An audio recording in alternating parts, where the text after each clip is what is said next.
आज आम कौन पढ़िया जान इंग्राजी मास 12टी मास ना जानिबा हैला इंग्राजी मास केतेटा मास 12 मास ना जानिबा हैला तापर की आसे भी हमें सिखिबा बुझि पाछो तापर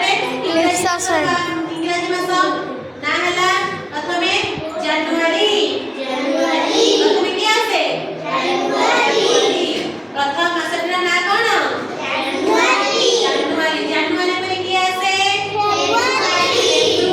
जनवरी पर फेब्रुआरी तापरे तापर को मास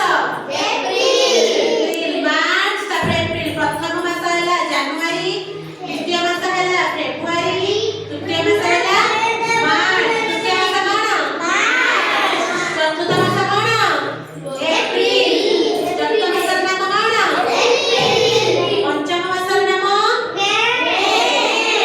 जनवरी फेब्रुआरी मार्च एप्रिल मे षष्ठ मास नाम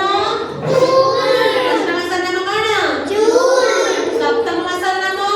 जुलाई सप्तम मास नाम कोन जुलाई अष्टम मास नाम अगस्त षष्ठ मास नाम कोन अगस्त तापर की आसे सेप्टेम्बर तापर की आसे अगस्त सेप्टेम्बर तापर अक्टोबर हैला तापर कोन आसे अक्टोबर परे नवेम्बर परे शेष मास नाम कोन डिसेम्बर प्रथम मास नाम जनवरी और शेष मास नाम फेब्रुआरी डिसेम्बर प्रथम मास नाम हैला जनवरी शेष मास नाम हैला डिसेम्बर वो जनवरी फेब्रुआरी मार्च एप्रिल मे जून जुलाई अगस्त सेप्टेम्बर अक्टोबर नवेम्बर डिसेम्बर ताले मासक वर्षक केते मास 12 मास इंग्राजी मास गुडिकर नाम जानिलो कोन कोन बुझियला प्रथम मास हैला जनवरी मन रखदिबो आ शेष मास हैला डिसेम्बर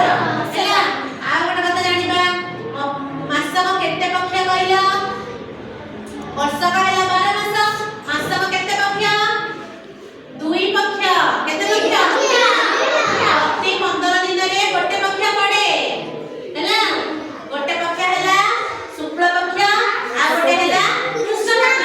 हैला पक्ष केतेटा दुईटी शुक्ल गोटे हैला कृष्ण 15 दिन को गोटे पक्ष पड़े।